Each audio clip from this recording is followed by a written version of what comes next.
Donc c'est un texte qui était une commande de l'ENSIB pour ce livre, pour les 20 ans de l'ENSIB. Et le livre s'appelle Tours et détours en bibliothèque. On l'a montré ce matin. Avec des commandes de textes à plusieurs auteurs. Et c'était en 2012. Voilà.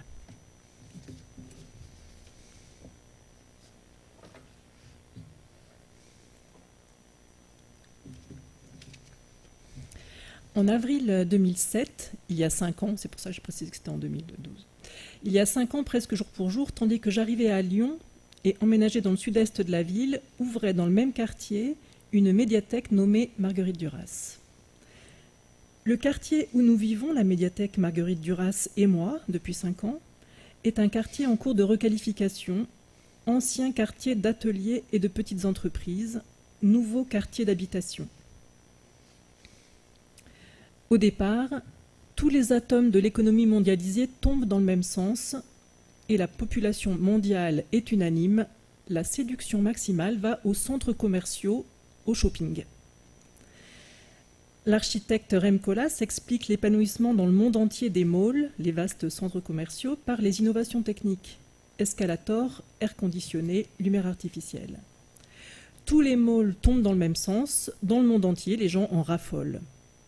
Or, à un moment donné, il y a 20 ans, le prestige souhaité par nos autorités se mit bizarrement, de manière presque incompréhensible, à coïncider avec le savoir et sa démocratisation encore mieux qu'avec les centres commerciaux. Les pouvoirs publics eurent subitement envie de ranger les livres, les films, la musique dans des médiathèques, de vastes bâtiments ouverts sur la ville, éclairés non par des ampoules mais par la lumière du jour. Bâtiments dont on ressent l'ampleur en 3D traversés de passerelles et d'ascenseurs. En comparaison, c'est pas pour critiquer, mais autant dire que les centres commerciaux perdirent de leur attractivité et devinrent désagréables et datés avec leur pauvre lumière électrique, avec leur vacarme, leurs produits, leurs marques. Ainsi est notre médiathèque Marguerite Duras du 8e arrondissement, spacieuse, ouverte sur l'extérieur, précise à l'intérieur, vitrée de bas en haut. À gauche de la porte d'entrée, en façade, dans l'immense vitrine de verre, on peut lire une phrase de Marguerite Duras. « Écrire, c'était la seule chose qui peuplait ma vie et qui l'enchantait. Je l'ai fait. L'écriture ne m'a jamais quitté. » J'aime la présence dans le quartier de cette phrase, écrite sur une seule ligne de 10 mètres de long, en lettres blanches très visibles de la rue sur fond de bois blond. Lorsque j'ai emménagé dans le quartier, j'aimais la voir ainsi, lisible depuis le tramway. Ne connaissant pas la ville, j'aimais que mon quartier en rénovation porte cette devise inattendue, comme une indication de direction à suivre. Et j'aime cette phrase pour elle-même, ces 3 phrases qui n'en forment qu'une et résument une vie, où ce qui tient du rêve, de l'enchantement, a tout simplement été réalisé. Écrire, c'était la seule chose qui peuplait ma vie et qui l'enchantait. Je l'ai fait. L'écriture ne m'a jamais quitté. C'est le résumé d'un monde où les conseillers d'orientation ont un emploi du temps réduit. Pas de longs tests de QI, pas d'études de marché, une question unique posée aux collégiens. Alors, qu'est-ce qui enchante votre vie? Et puis leur réponse, et puis une réponse à leur réponse. Ok, alors faites-le. Je me souviens des premières phrases de Marguerite Duras que j'ai lues. J'avais 15 ans, c'était un samedi en fin de matinée. Je rentrais du lycée et l'amant venait d'obtenir le prix Goncourt. Marguerite Duras y parlait de son visage dévasté, vieilli prématurément. Elle parlait aussi dans une interview des paroles déterminantes de Queneau lorsqu'il lui avait conseillé de toujours écrire et de ne plus rien faire d'autre que ça, le reste de sa vie, de ne se laisser intimider par rien. J'étais en seconde et l'amant était arrivé dans le salon de mes parents, par le truchement imprévisible du prix Goncourt et de l'abonnement France Loisirs. Et confronté à cette étrangeté d'être, au monde et au magnétisme du livre, j'ai ressenti une intense secousse esthétique, un enchantement. Dès lors, en quête du même enchantement, j'ai lu tous les autres livres de Marguerite Duras, les livres écrits avant celui-ci, entre le moment où elle avait décidé de consacrer sa vie à l'écriture et le moment où elle avait rédigé L'amant d'une seule coulée très vite. Tous ces opus étaient au CDI de mon collège, je les ai dévorés, réservant quand même la palme du magnétisme à l'amant.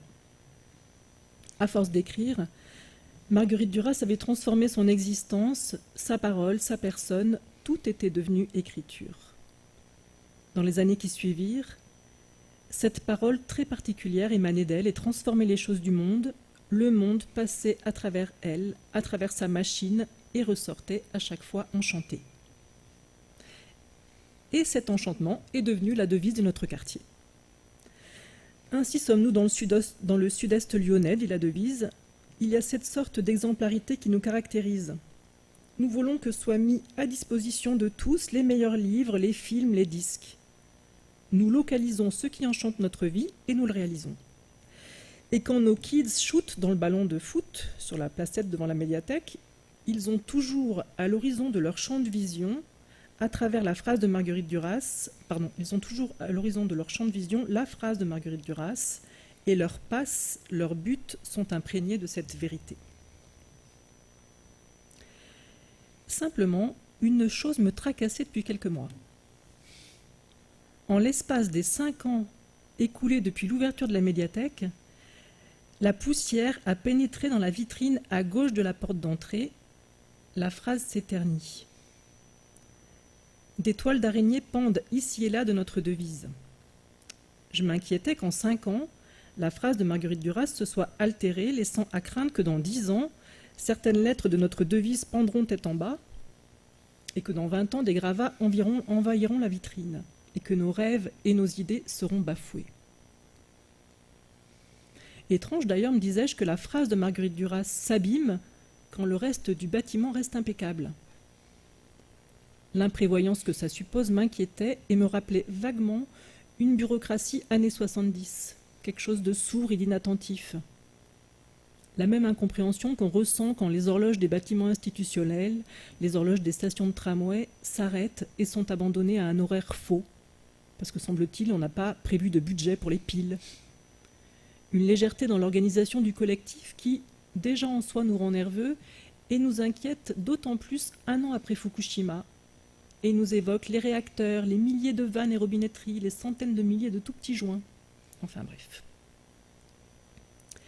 Pour toutes ces raisons, j'ai acheté une peau de chamois et un sif javelisé.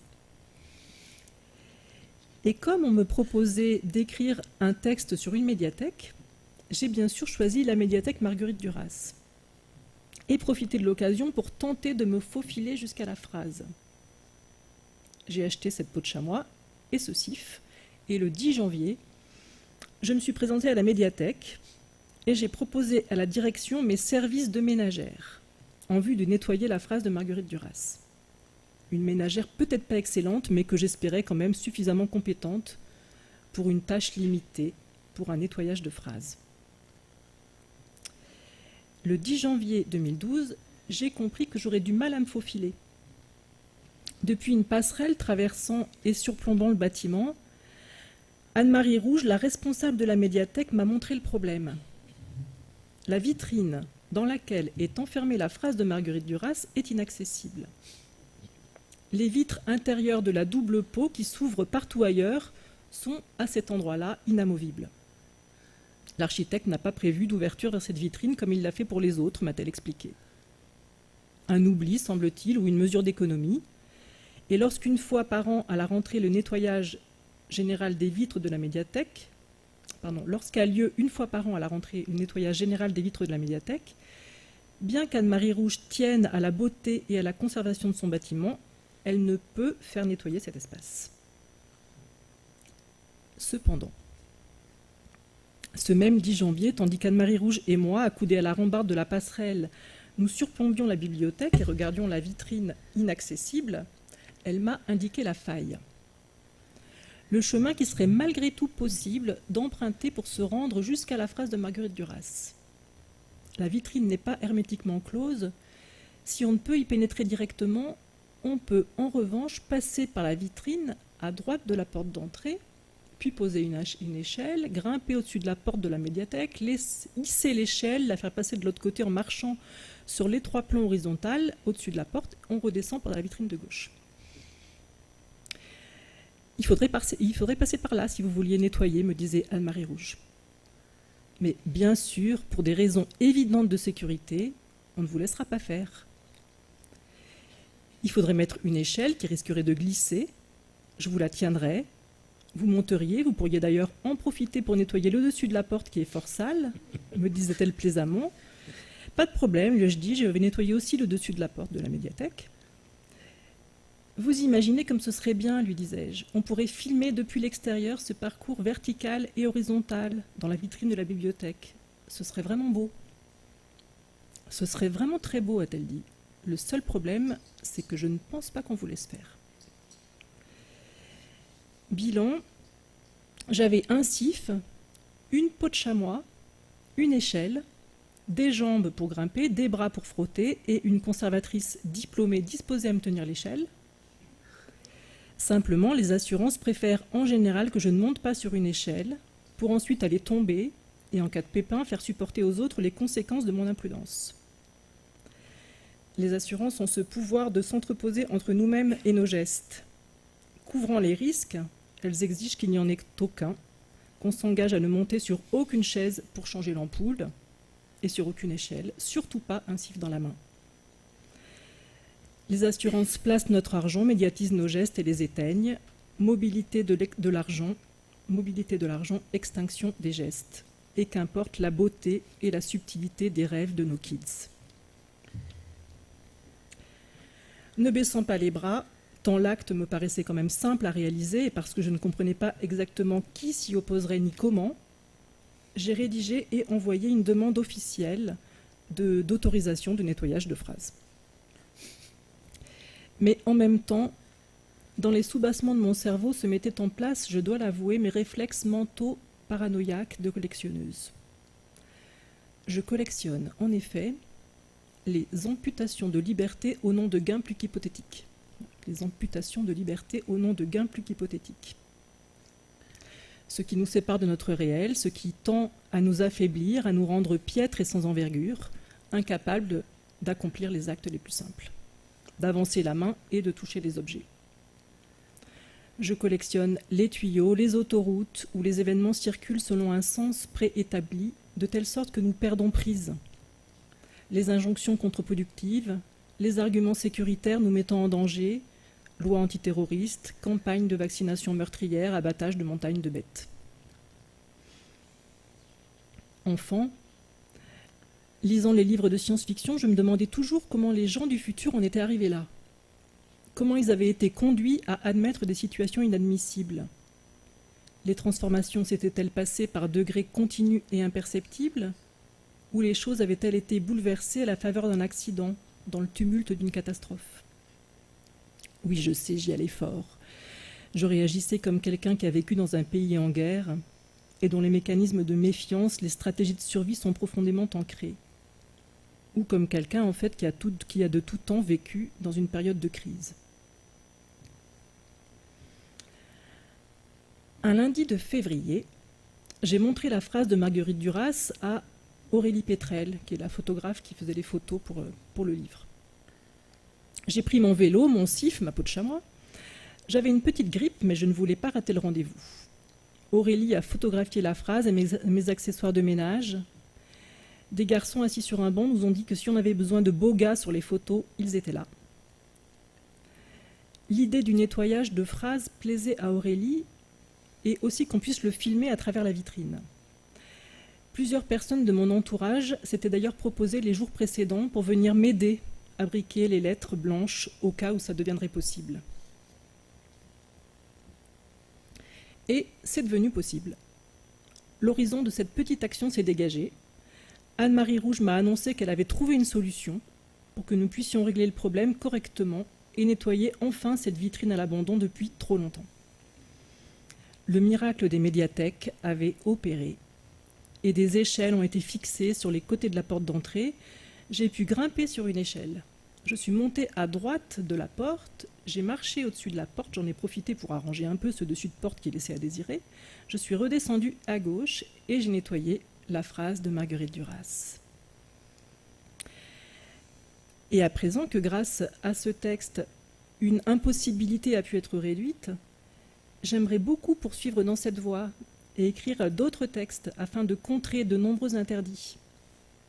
J'aimerais écrire des textes afin que nous puissions monter sur des échelles, grimper sur le toit, boire l'eau de cette fontaine, traverser la mer, fumer, manger dans ces lieux, entrer à cheval, rester toujours en compagnie de nos amis à quatre pattes, afin que nous refassions le monde comme Sartre une clope au bec, afin que nous fassions cours comme Gilles Deleuze dans un nuage de fumée où on distingue à peine les étudiants, afin que nous puissions plonger là où l'eau est très peu profonde, ou alors très profonde, afin que nous portions des gants et pas de chaussures, afin que nous puissions courir très près du bord, passer sous une charge, boire enceinte, parler très fort dans nos mobiles, dévaler la pente en luge, sonner le clairon, pénétrer dans ces lieux avec nos stimulateurs cardiaques, survoler les continents avec nos prothèses mammaires, stationner ici notre moto, passer par cette toute petite porte au volant de notre très gros Fenwick, afin que nous puissions simplement entreposer ici nos skis, nos bâtons, nos chaussures de ski, et puis entrer à pied, avancer la main et toucher les objets.